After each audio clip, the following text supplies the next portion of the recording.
వారసత్వంగా వచ్చింది మనం పొట్టి శ్రీరాములు గారి దగ్గర నుంచి, పింగళి వెంకయ్య గారి దగ్గర నుంచి మువ్వెన్నెల జెండా, భాషా ప్రయుక్త రాష్ట్రాలు వస్తే చెడు కూడా అట్లాగే మనం వచ్చింది అధ్యక్ష. మనకి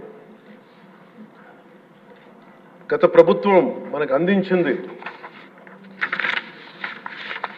కీలకమైన పోలవరాన్ని పూర్తి చేయకపోవటం, సకాలంలో పోలీసులకు కానీ మిగతా ఉద్యోగులకు కానీ జీతభత్యాలు ఇవ్వలేకపోవటం, అన్ని డిపార్ట్మెంట్స్లో నిధులు మళ్లింపు, కనీస రోడ్లు కానీ బ్రిడ్జెస్ కానీ మౌలిక సదుపాయాలు లేకుండా చేయటం, రివర్స్ టెండరింగ్ అని కానీ వ్యవస్థలను నిర్వీర్యం చేయటం, సహజ వనరుల దోపిడీ, ఎర్రచందనం దోపిడీ, ఋషికొండ ఇలాంటి వైజాగ్లో ఎర్రమట్టి దిబ్బల్ని అడ్డగోలుగా నాశనం చేసేయటం, మద్యం ద్వారా కూర్చోబెట్టి అరాచకాలు చేయటం, పెట్టుబడులు వద్దామని ఏమైనా వస్తుంటే వాళ్ళు భయపెట్టేసి రివర్స్ టెండరింగ్ అని చెప్పి వారిని పారిపోయేలా చేయటం పారిశ్రామికవేత్తలని.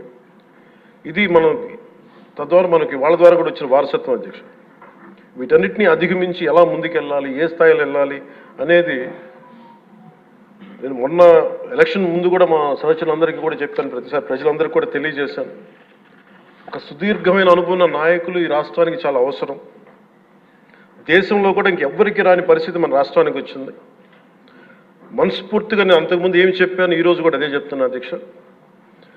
4 దశాబ్దాల సుదీర్ఘ అనుభవం ఉన్న శ్రీ గౌరవ ముఖ్యమంత్రి శ్రీ నారా చంద్రబాబు నాయుడు గారి అధ్యక్షతన, ఆయన లీడర్షిప్ కింద మేమందరం నేర్చుకుని, నాలాంటి వాడుగా నేర్చుకొని కింద పనిచేయడానికి, రాష్ట్రాన్ని అభివృద్ధి వైపు పయనం చేసేలా ముందుకెళ్ళడానికి సంసిద్ధంగా ఉన్నాం. మేము దాన్ని కట్టుబడి ఉన్నాం. ముఖ్యంగా లా అండ్ ఆర్డర్ చాలా క్షీణించిపోయింది. ఈ లా అండ్ ఆర్డర్ విషయంలో చూస్తే సాక్షాత్తు గౌరవ ముఖ్యమంత్రి గారిని దాదాపు అకారణంగా అన్యాయంగా 53 రోజులు ఆయన్ని ఒక ఫాల్స్ కేసులు పెట్టి జైల్లో పెట్టారు. అలాగే అధ్యక్ష, మీరు కూడా గతంలో మిమ్మల్ని కూడా ఎంత వేధించారో మా అందరికీ తెలుసు, సభ్యులందరికీ తెలుసు. నేను రఘురామకృష్ణరాజు గారు కూడా ఏ స్థాయిలో అనుభవించారో అందరికీ రాష్ట్రం అంతా తెలుసు. కానీ చాలా పెద్ద మనసుతోటి ఆయన వస్తే చాలా మనసు విప్పి నవ్వుతూ మాట్లాడడం చాలా ఆనందం కలిగించింది. మీ నుంచి మేము నేర్చుకోవాలి. ఎంత అంటే దాడి చేసిన, హాని చేసిన మీ పెద్ద మనసుకి సభాముఖం మీ అందరికీ మీకు ప్రత్యేకించి మీకు ధన్యవాదాలు చెప్తాను. మీ అందరి నుంచి మీ నుంచి స్ఫూర్తి తీసుకుంటాం. మీ నుంచి అంటే తిట్లు తిన్నా కానీ, దెబ్బ తిన్నా కానీ ఎంత సహృదయతో ఉండాలనేది మీరు చూపించారు. ఇంకొక యాంగిల్లో శ్రీ నారా చంద్రబాబు నాయుడు గారు నిన్న కూడా చెప్తా ఉన్నారు, వాళ్ళు మన మీద దాడులు చేశారు కదా అని చెప్పి ఈ రోజున మనకు 164 సభ్యులు ఉన్నారని చెప్పేసి, 21 మంది పార్లమెంట్ సభ్యులు ఉన్నారని చెప్పి మనం కూడా అలా చేయడం సహేతుకం కాదు. చాలా మనం యాజ్ పర్ సిస్టమే వెళ్ళాలి. నిన్న కూడా చాలామంది సభ్యులు మా మీద దాడులు జరుగుతూ ఉన్నాయి, మా మీద బెదిరిస్తున్నారు, ఈ రోజుకి ఓడిపోయి కూడా ఇంకా మన కూటమి సభ్యులందరి మీద బెదిరిస్తున్నారు అని అంటే చంద్రబాబు నాయుడు గారు ఒకటే చెప్పాను, మనం అలాంటి వాటికి నేను విరుద్ధం. మీరు అలా కనుక కాదు, సిస్టమ్ని కాదని కనుక మీరు చేస్తే మీరు నాకు దూరం అవుతారని చెప్పి చాలా స్పష్టంగా చెప్పారు. అది నాకు కూడా చెప్పారు, అది మీకు కూడా వర్తిస్తుందని చెప్పి ఖచ్చితంగా చంద్రబాబు గారు చెప్తాను. ఈ దృష్టిలో ఖచ్చితంగా దాన్ని ఒళ్ళు దగ్గర పెట్టుకుని మేమందరం ఉంటాం sir. Will take your guidance very seriously and committedly sir.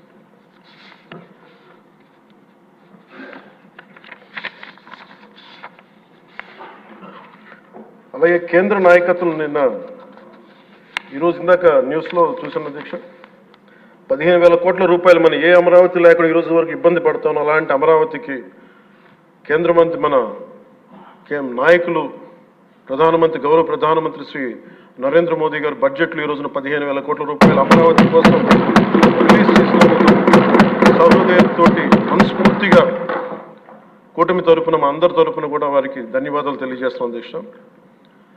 To Honorable Prime Minister Sri Narendra Modi ji, we are grateful to you, sir, for releasing the funds and will be eternally indebted to you, sir. అలాగే భవిష్యత్తులో అధ్యక్ష చంద్రబాబు గారు కూడా చాలా స్పష్టంగా చెప్పారు నిన్న, ప్రభుత్వంలో భాగస్వామ్యంలో ఉన్న కార్యకర్తలు కానీ, మా సహచర ఎమ్మెల్యేలు కానీ, మీరు వ్యక్తిగతంగా ఏ తప్పులు చేసినా అది ప్రభుత్వం మీద పడుతుంది. అలాంటి తప్పులు జరగకుండా చూసుకోండి. అలాంటివి జరిగితే మటుకు నేను ఎవరైనా స్థానమానం లేకుండా నాకు వాళ్ళకి సిస్టమ్ పనిచేస్తూ ఉంటుంది. అది మీరు అర్థం చేసుకుంటే నేను ఏ ఉద్దేశంతో చెప్తానని చెప్పారు అధ్యక్ష. ఇలాంటి తప్పులు జరిగితే అవి వ్యక్తులు చేసిన తప్పులు పార్టీలకు కానీ ప్రభుత్వానికి కానీ చెడ్డ పేరు రాకూడదు. దాన్ని ఎలా హ్యాండిల్ చేసుకోవాలో జనసేన పార్టీ తరఫు నుంచి నేను మా వాళ్ళందరికీ కూడా ఒకటే తెలియజేశాను. మీరు వ్యక్తిగతంగా కనుక ఏదన్నా చేసి అది కూటమి ప్రభుత్వానికి ఇబ్బంది కలిగితే నేను వారిని వదులుకోవడానికి సిద్ధంగా ఉన్నానని చెప్పి చాలా స్పష్టంగా తెలియజేశాను అధ్యక్ష. అది మీరు ఇసుక విధానాల్లో కానీ మైనింగ్ విధానాల్లో కానీ ఏ రకంగానా సరే గత ప్రభుత్వం చేసింది కదా మేము కూడా చేస్తామని ఎవరన్నా నాకు జనసేన పార్టీ తరఫు నుంచి ఎవరన్నా సరే ఉంటే వారిని నియంత్రించే బాధ్యత, వారిని సరిచేసే బాధ్యత మేము తీసుకుంటాం. అలాగే చట్టపరమైన తప్పు జరిగితే చట్టపరంగా ఎలాంటి చర్యలు తీసుకోవాలో అది మాకు కూడా అప్లై చేయండి, నాతో సహా. మేము తప్పు చేస్తే నాతో సహా ఆ చట్టాలు నాకు కూడా అప్లై చేయండి.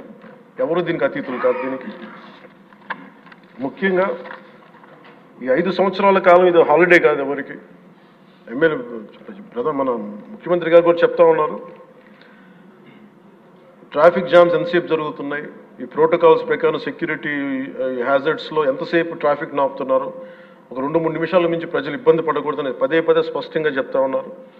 అలాగే మన ఎస్కార్ట్ సెక్యూరిటీ వల్ల సామాన్య ప్రజలు ఇబ్బంది పడకూడదని మాకు దృష్టికి తీసుకొచ్చారు. ఖచ్చితంగా దాన్ని మా కింద అధికార యంత్రాంగాన్ని మొత్తానికి తెలియజేశాను సార్.